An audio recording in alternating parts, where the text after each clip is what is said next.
নমস্কার বন্ধুরা, ছোটদের ভালোবাসা ও বড়দের প্রণাম জানিয়ে আজ আপনাদের সাথে শেয়ার করতে চলেছি এগ রাইস। আপনারা প্রথম থেকে পুরো ভিডিওটা শেষ পর্যন্ত দেখতে থাকুন। ভিডিওটি ভালো লাগলে একটা লাইক দিয়ে পাশে থাকুন ও বন্ধুদের সাথে শেয়ার করে দিন। খুবই সহজ পদ্ধতিতে বানাবো। এটা বিকেলে কিংবা সকালের ব্রেকফাস্টও আপনারা খেতে পারবেন। চলুন তাহলে শুরু করি। তো দেখুন বন্ধুরা, গ্যাস ধরিয়ে একটা কড়াই বসিয়ে দিয়েছি। কড়াইটা ভালোভাবে গরম করে নিয়েছি। এখন পরিমাণ মতো দিলাম সাদা তেল। সাদা তেল একটু ভালোভাবে গরম করে নিতে হবে। তার আগে যদি কোনো বন্ধু আমার চ্যানেলে নতুন হয়ে থাকেন, চ্যানেলটি সাবস্ক্রাইব করে বেল আইকন হলে সেট করে দিন সবার প্রথমেই আমার রেসিপি পেতে। তো দেখুন বন্ধুরা, তেল গরম হয়ে গেছে। আমি 1 চামচ দিয়ে দিয়েছি জিরে। এই দেখুন, জিরেটা একটু ভেজে নেব। ভাজা হয়ে গেলে দিয়ে দিলাম আমি পেঁয়াজ কুচি। পেঁয়াজে একটু নাড়াচাড়া করে তেলের সাথে ভেজে নেব। ওপর থেকে আবার কিছুটা দিয়ে দিলাম বাঁধাকপি কুচোনো। এই দেখুন, বাঁধাকপিটাও অল্প করে দেব। আপনারা চাইলে এটা দিতেও পারেন, নাও পারেন। দিলাম সামান্য লবণ। লবণ দিয়ে ভালোভাবে পেঁয়াজ আর বাঁধাকপি একসাথে মিশিয়ে একটু ভেজে নিচ্ছি। তো দেখুন বন্ধুরা, একটু ভেজে নিয়ে আমি বাঁধাকপি আর পেঁয়াজ একটু সাইড করে দেখুন সরিয়ে নেব। এই দেখুন,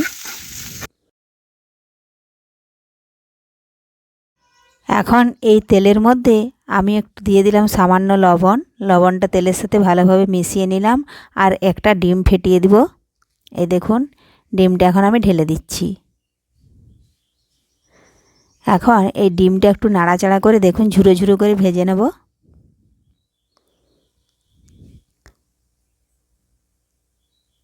এই দেখুন, এভাবে ঝুরো ঝুরো করে ভেজে নেব। যখনই দেখব যে ভাজা হয়ে গেছে, তখন পেঁয়াজ আর বাঁধাকপি এর সাথে মিশিয়ে নেব।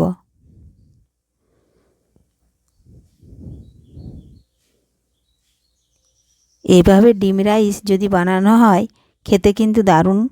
এ দেখুন, একটু গোলমরিচের গুঁড়ো দিলাম। এটাও ভালোভাবে ডিমের সাথে মিশিয়ে নেব। এখন আমি দেখুন ডিম ভাজা হয়ে গেছে। এখন সমস্ত কিছু একসাথে মিশিয়ে নিচ্ছি। আর আগে থেকেই যে আমি রাইসটা তৈরি করে রেখেছিলাম সেটাও এর মধ্যে দিয়ে দেব। গোলমরিচ গুঁড়োটা যেটুকু বাকি ছিল সেটাও একসাথে দিয়ে দিলাম। ভাতটা আমি আগে থেকেই করে রেখেছিলাম, সেটা এখন এর ওপরে ঢেলে দেব। তো তার আগে দিয়ে দিলাম একটু লাল লঙ্কার গুঁড়ো।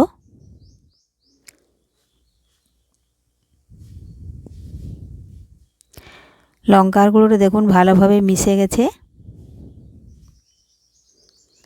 এই দেখুন, ভাতটা আমি 60% সেদ্ধ করে রেখেছিলাম। এখন এর সাথে নাড়াচাড়া করে দেখুন একটু ভেজে নেব। দিলাম একটু 1 চামচ ঘি।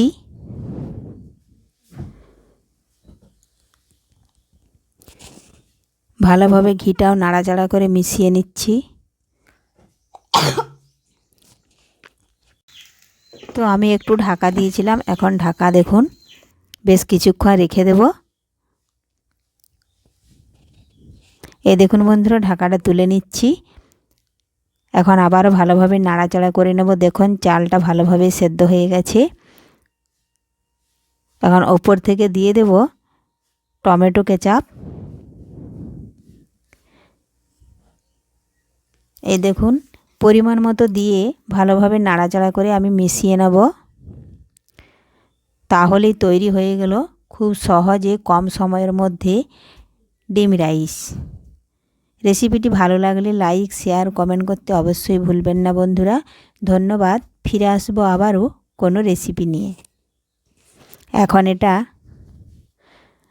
একটা থালাতে ঢেলে নিচ্ছি।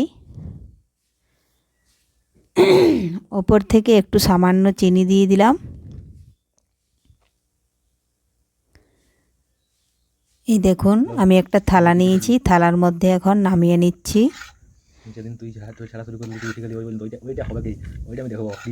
দেখুন দেখতে কতটা সুন্দর হয়েছে। আপনারা এটা এবারে স্যালাড দিয়ে খেতে পারবেন। ধন্যবাদ।